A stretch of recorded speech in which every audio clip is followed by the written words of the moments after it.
നമസ്കാരം. ഹൃദയഭേദകമായ കാഴ്ചകളാണ് ഇപ്പോഴും ഹമാസിന്റെ നിയന്ത്രണത്തിലുള്ള പ്രദേശത്തു നിന്നും വരുന്നത്. ഗാസ മുനമ്പിനെ കുറിച്ചാണ് പറയുന്നത്. ഇത് ഏറെക്കാലമായി തുടരുന്ന ഒരു ദുരവസ്ഥയാണ്. എന്തുകൊണ്ട് ഇപ്പോൾ പറയുന്നു എന്ന് ചോദിച്ചാൽ അതിനുള്ള ഉത്തരം, ഒരു സമാധാന പ്രപ്പോസൽ പല ഭാഗത്തു നിന്നും വരുന്നു. അതേത് നിമിഷവും ഹമാസ് ആയുധം താഴെ വയ്ക്കുകയാണെങ്കിൽ പൂർണ്ണമായി യുദ്ധവിരാമം, ഒരുപക്ഷെ ഒരു പാലസ്തീൻ സ്വതന്ത്ര പരമാധികാര രാഷ്ട്ര രൂപീകരണം സാധ്യമാവും എന്ന നിലയിലേക്ക് ഇന്റർനാഷണൽ കമ്മ്യൂണിറ്റിയുടെ ഒരു ചിന്ത എത്തിയിരിക്കുന്നു. അതൊരു ദിവസം കൊണ്ട് എത്തിയതല്ല, ആ ഘട്ടത്തിലേക്ക് there is a point of no returns എന്ന ചിന്തയിൽ നിന്നുകൊണ്ടാണ്. അപ്പോൾ ഇതാ വരുന്നു, ഹമാസിന്റെ ഭാഗത്ത് നിന്ന് ഒരു പ്രസ്താവന കഴിഞ്ഞ ദിവസം ഉണ്ടായി. യാതൊരു കാരണവശാലും ആയുധം താഴെ വയ്ക്കില്ല, സ്വതന്ത്ര പരമാധികാര പലസ്തീൻ രാഷ്ട്രം രൂപീകൃതമാകാതെ, അതും ജെറൂസലം നഗരം തലസ്ഥാനമാക്കി അങ്ങനെയൊരു രാഷ്ട്രം രൂപീകൃതമാകാതെ തങ്ങൾ ആയുധം താഴെ വയ്ക്കുന്ന പ്രശ്നമില്ല. ആ ഒരു പശ്ചാത്തലത്തിലാണ് ഇനി എന്ത് വഴിമുട്ടി നിൽക്കുകയാണ്.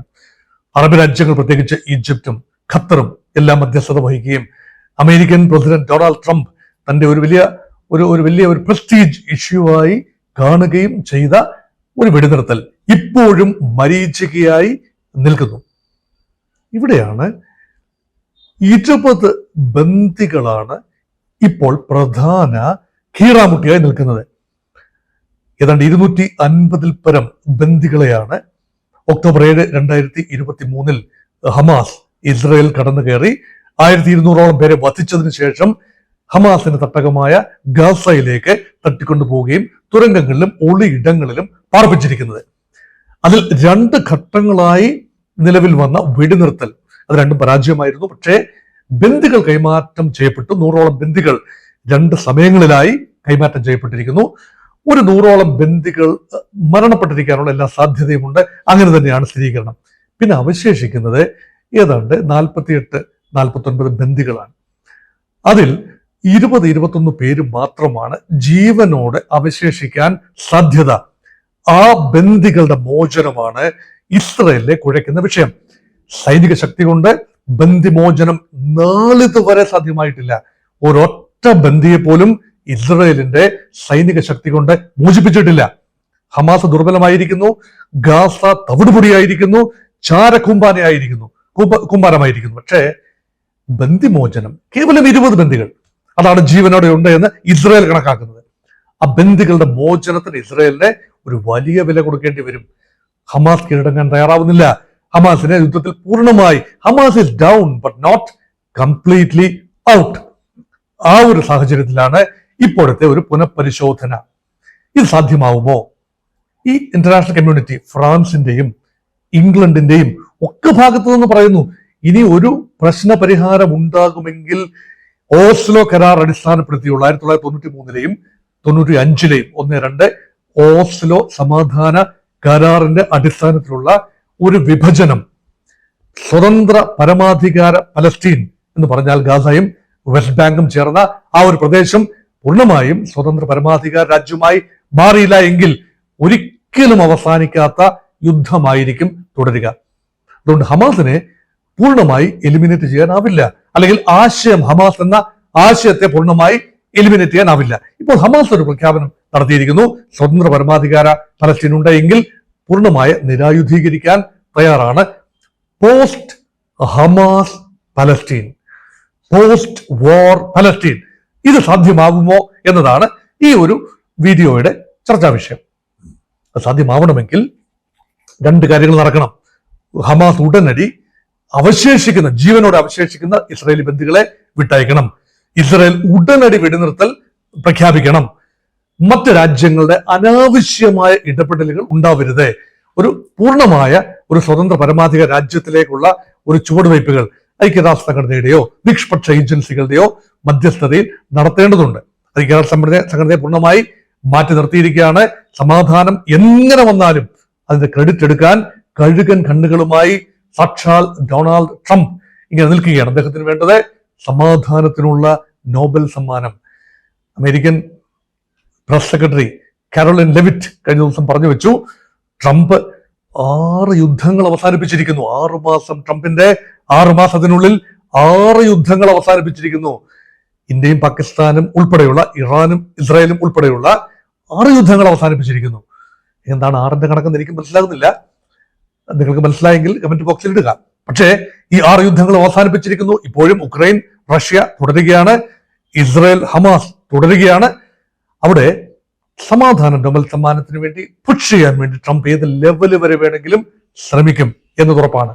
പക്ഷെ അതിന് ട്രംപിന്റെ പ്രഖ്യാപനത്തിനോ റിവീറാക്കി മാറ്റുമെന്ന പ്രഖ്യാപനത്തിനോ അല്ലെങ്കിൽ ഈ പലസ്തീൻ ജനതയെ ഹമാസിന്റെ കസ്റ്റഡിയിൽ ഇപ്പോഴുണ്ട് എന്ന് കരുതപ്പെടുന്ന 23, ഇപ്പോൾ 22 ലക്ഷമായി കുറഞ്ഞിരിക്കാം, 22 ലക്ഷം ജനതയെ പൂർണ്ണമായി ഏതെങ്കിലും രാജ്യത്തേക്ക് മാറ്റിപ്പാർപ്പിച്ചതിന് ശേഷം ഗാസയുടെ പുനർനിർമ്മാണം, ഇതൊക്കെ വെറും ഉട്ടോപ്യൻ ആശയങ്ങൾ, ഇതൊക്കെ കേൾക്കാൻ സുഖമുള്ള കാര്യങ്ങളാണ്, പക്ഷേ നടക്കുന്ന കാര്യങ്ങളാണ്. ഒരു ജനതയെ പൂർണ്ണമായി അവിടുന്ന് മാറ്റി നിർത്തിക്കൊണ്ട് ഒരു പുതിയ രാജ്യം അല്ലെ പുതിയൊരു പ്രദേശം രൂപീകരിക്കുക, ഒന്നും നടക്കുന്ന കാര്യങ്ങളല്ല.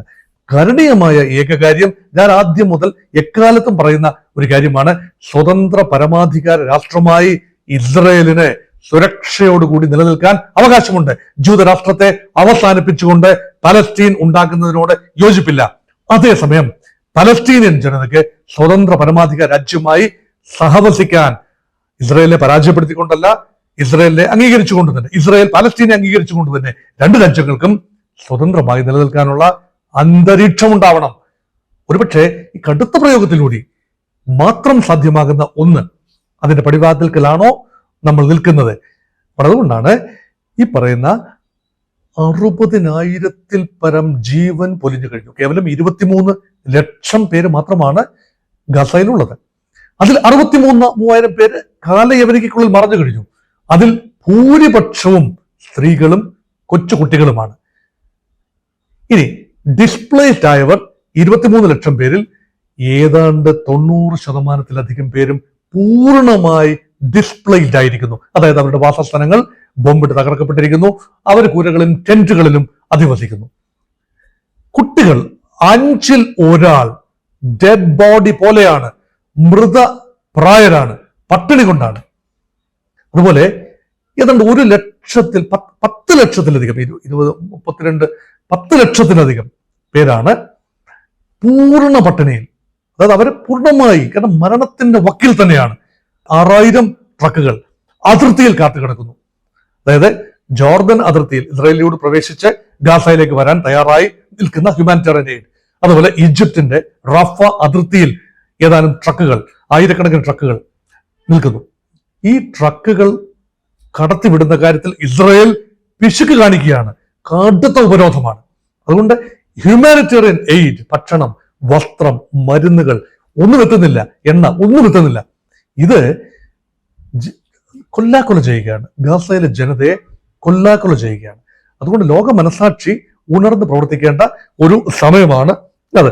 അതുകൊണ്ട് റെഡ് ക്രോസിന്റെ ആസ്ഥാനം ഉൾപ്പെടെ, അതായത് റെഡ് ക്രോസ് പോലെയുള്ള അവിടുത്തെ അറബി ഇസ്ലാമിക ഒരു ആതുര സേവന ഏജൻസിയാണല്ലോ റെഡ് ക്രോസന്റ്, അതിന്റെ ആസ്ഥാനം ഉൾപ്പെടെ ഇസ്രായേൽ ആക്രമിച്ചിരിക്കുന്നു. അപ്പം നോ ഹോൾ ബാർഡ്, ആ ഒരു ആക്രമണമാണ് അവിടെ നടക്കുന്നത്. അതുകൊണ്ട് ഈ ഒരു ചാരത്തിൽ നിന്നും ഫിനിക്സ് പക്ഷിയെ പോലെ ഉയർത്തെഴുന്നേൽക്കാൻ ഗാസയ്ക്ക് കഴിയുമോ?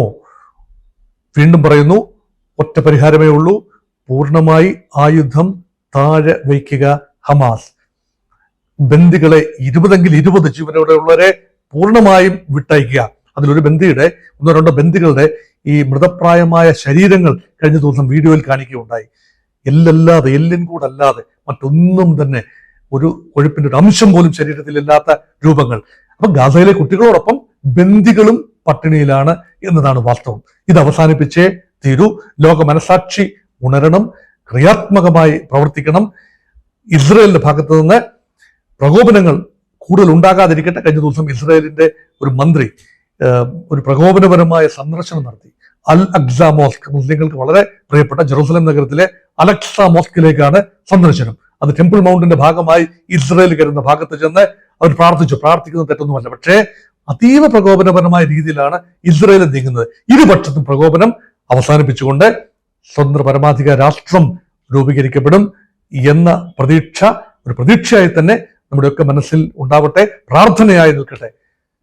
നമസ്കാരം.